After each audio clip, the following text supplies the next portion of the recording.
자, 부동산법 비교정리 두 번째 시간입니다. 자, 이번 시간에는 국토계획법으로 다시 가서 국토계획법의 행정계획 세 가지가 있었죠. 우리 광역도시계획, 도시기본계획, 도시관리계획. 자, 이런 관청을 수립하는 관청과 승인권자, 도시관리계획은 또 입안 결정권자라는 용어를 쓰고 있는데 이게 관청을 정의하는 거예요. 국토계획법이 이런 행정계획을 만들고 최종적으로 확정하는 관청들을 보도록 하겠습니다. 자, 먼저 우리 이제 그 광역도시계획, 도시기본계획, 도시관리계획 이렇게 이름을 옆으로 쓰시고, 자, 우리 광역도시계획을 수립하는 관청을 하기 전에 광역도시계획을 수립하는 대상지역이 어디냐? 광역계획권을 정하는 거죠.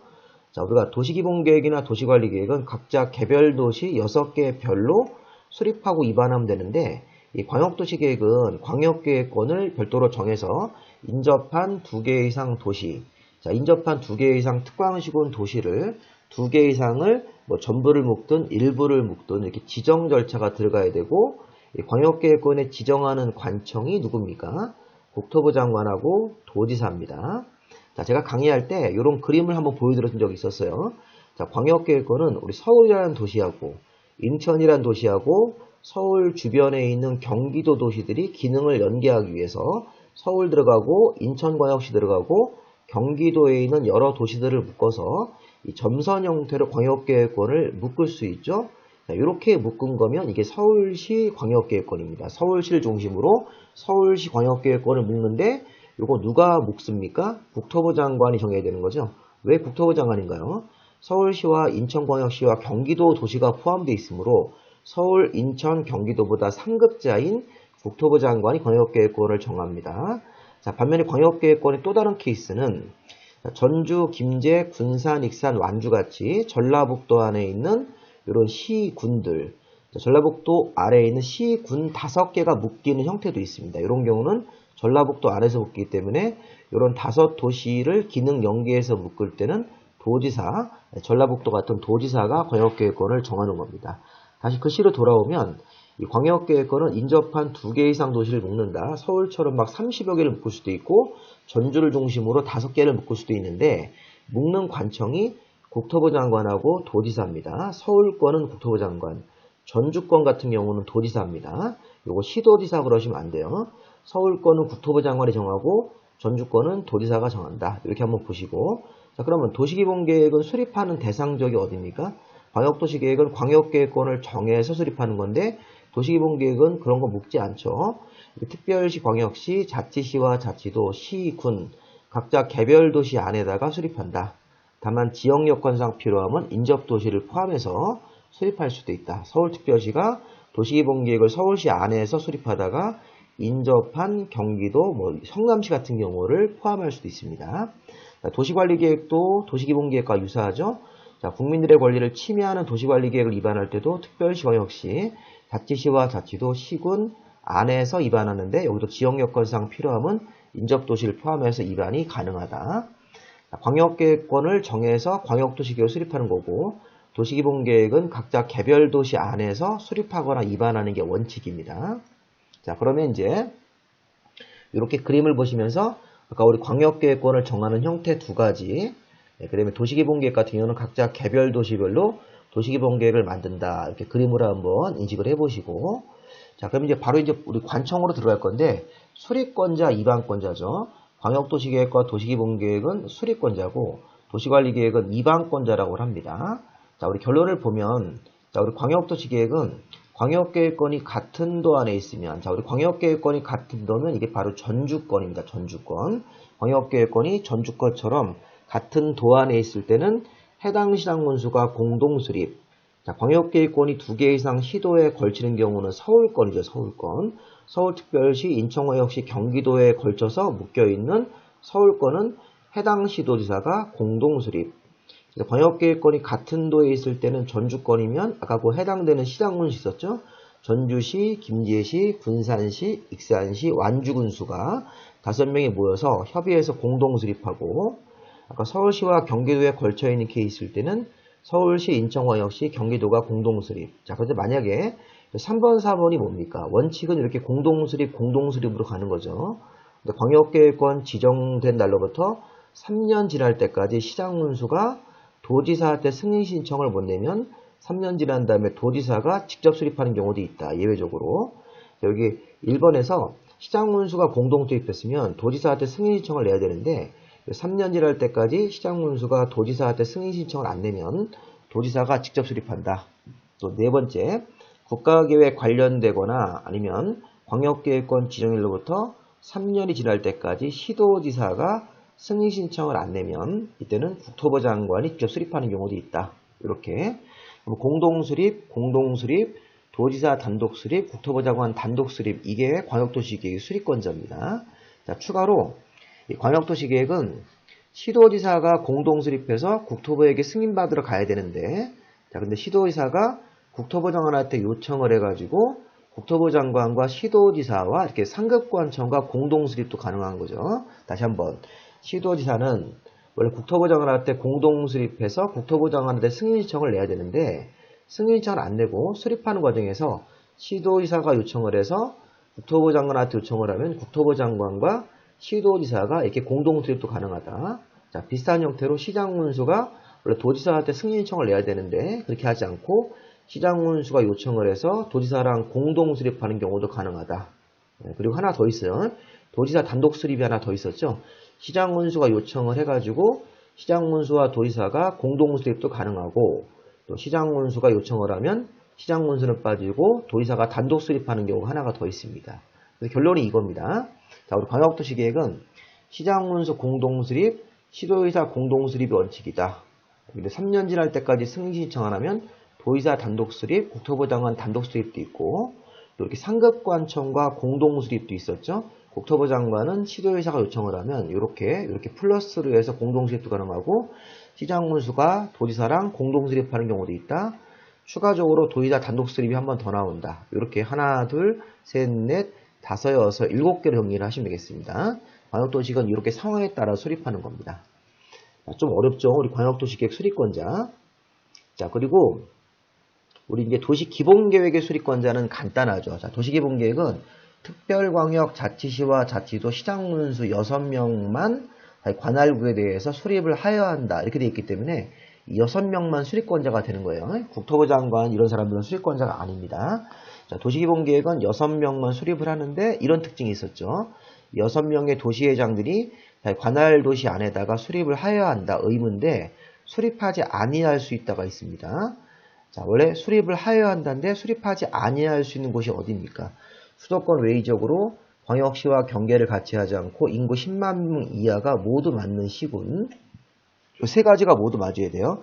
수도권 외의지역이고 광역시와 경계를 같이 하지 않고 인구 10만 명 이하면 기본계획을 수립하지 아니할 수 있다. 하나 더, 관할구역 전부에 광역이 수립되어 있고 광역 안에 도시기본계획 내용이 모두 포함되어 있는 시군도 이 광역 안에 기본계획이 모두 들어가 있으니까 기본계획을 수립하지 아니할 수 있다. 특히 1번이 중요한 거예요. 자, 이번에는 도시관리계획입니다. 자, 도시관리계획은 이제 이방권자라는 호칭을 쓰죠. 이방권자고, 기본계획하고 바로 비교해 보세요. 자, 도시기본계획은 6명만 수립권자가 된다. 자, 그런데 도시관리계획은 6명이 입안을 하는 게 원칙인데, 국토부 장관하고 해수부 장관하고 도지사도 법적인 사유가 있으면 입안이 가능하다. 이렇게 바로 비교하시는 겁니다.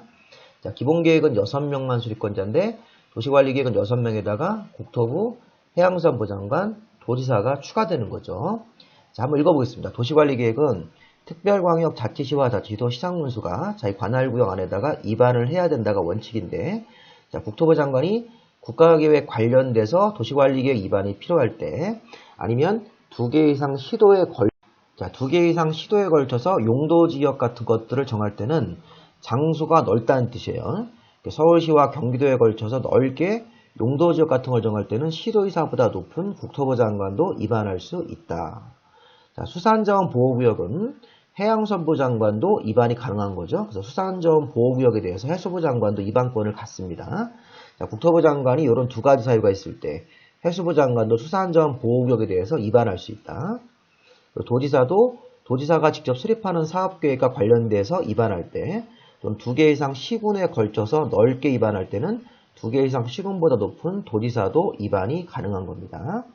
자, 추가적으로 이런 게 있어요. 이 도시관리계획은 자, 인접시군을 포함해서 입안할 때는 인접 시장 문수, 예를 들어서 뭐 용인시가 성남시를 포함해서 입안할 수도 있고, 걸쳐서 입안하는 경우, 그리고 또 서울시가 뭐 경기도 성남시를 포함해서 이렇게 입안하는 경우도 있는데, 자, 이런 경우는 이렇게 한다는 거예요. 자, 서울시가 뭐 성남시를 포함하면, 자, 협의해서, 서울시와 성남시가 협의해서 공동으로 입안하든지 입안할 자 한 명을 정합니다. 협의가 안 되면, 협의가 안 된 지역이 같은 도 안에 있으면 도지사가 입안할 자를 정하고, 2개 이상 시도에 걸치면 국토부 장관이 입안할 자를 정하는 경우도 있다. 자, 우리가 좀 전에 도시관리계획은 다시 한번 보세요. 자, 원래 6명이 입안하는 게 원칙이고, 국토부 장관, 해양수산부 장관, 그 다음에 도지사도 이런 사유가 있으면 입안할 수 있습니다. 자, 그런데 아까 도시관리계획은 인접 도시를 포함해서 입안이 가능하지 않습니까? 가령 서울시가 경기도 성남시를 일부를 포함해서, 또 예를 들어서 경기도 용인시가 경기도 성남시를 포함해서 입안하는 경우도 있습니다. 그러면 그렇게 인접도시를 포함해서 입안하면 인접시장을 만나서 협의해서 공동으로 입안하든지 입안할 자 한 명을 정합니다. 근데 협의가 안 됐을 때는, 협의가 안 된 지역이 같은 도 안에 있을 때는 도지사가 입안할 자를 정해주는 경우도 있다는 거예요. 협의가 안 되는 지역이 2개 이상 시도에 걸치는 상황이면 국토부 장관이 입안할 자를 정하는 경우도 있다. 요거는 추가로 한번 살짝 보시기 바랍니다. 도지사나 국토부 장관이 입안할 자를 정하는 경우도 있다. 이렇게. 자, 지금까지 하신 게 우리 광역도시계획 수립권자, 도시기본계획 수립권자, 도시관리계획 입안권자를 이렇게 정리한 거니까 이렇게 광역도시계획을 최종적으로 보시면 시장문수 공동수립, 시도의사 공동수립이 원칙인데 도지사가 직접 수립하는 경우도 있다. 단독으로. 국토부 장관이 직접 수립하는 경우도 있었죠. 3년 지날 때까지 승인 신청이 안 들어오면. 또 상급관청과 공동수립 2가지가 있고 도지사 추가 수립이 한 번 더 있다. 자, 6명만 수립한다. 도시기본계획은. 자, 도시관리계획은 6명이 입안하다가 국토부, 해수부, 도지사도 입안이 가능한 케이스가 있다. 바로 이거 비교가 됩니다. 광역도시계획은 하나, 둘, 셋, 넷, 다섯, 여섯, 7가지로 나눠서 수립권자가 정해집니다. 자, 이번엔 이제 승인권자. 자, 승인권자는 앞에서 한 거랑 거의 같습니다. 시장문수가 공동수립하면 광역을 도지사한테 승인 신청해서 승인을 받아야 되는 거고, 자, 시도지사가 공동수립했을 때는 국토부 장관에게 승인을 받아야 되는 것이죠. 자, 우리 도시기본계획 요거 중요한 거 나왔습니다. 6명 중에서 특별광역자치시와 자치도까지는 승인 신청을 하지 않는 거죠. 반면에 시장문수 같은 관청은 도지사한테 승인을 얻어야 되기 때문에 도시기본계획의 승인권자는 도지사밖에 없습니다. 요 앞에 있는 특별광역시장, 자치시와 자치도는 승인권자가 없다고 우리 수업 시간에 배우셨을 겁니다. 자, 도시관리계획은 아까 입안권자 다음에 결정권자. 자, 시도지사, 대도시, 시장문수가 각각 결정한다. 그리고 다음 갖고 요거 국토부 장관이 결정하는 거 3개도 있었고, 수산자원 보호구역은 해수부 장관이 결정하는 거 있었죠. 자, 이 원칙을 제가 지난번에 한번 그림을 보여드렸는데, 자, 도시관리계획 입안권자는 원칙이 6명이에요. 자, 우리 입안권자는 6명이고, 결정권자는 여기 특별광역 자치시와 자치도, 도지사, 여기가 시도지사입니다.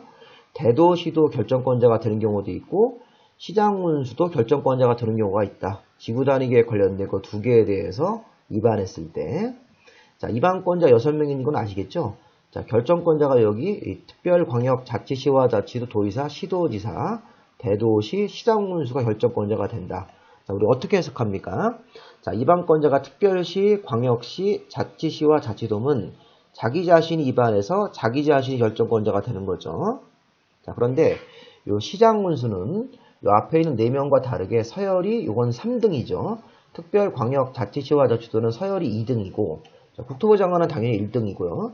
특별광역자치시와 자치도가 서열 2등이기 때문에 요 2등이 입안했을 때는 요 자기 자신이 결정권자가 되고, 서열상 3등 시장문수는 도지사한테 결정 신청을 넣어야 됩니다. 1번을 따라갑니다.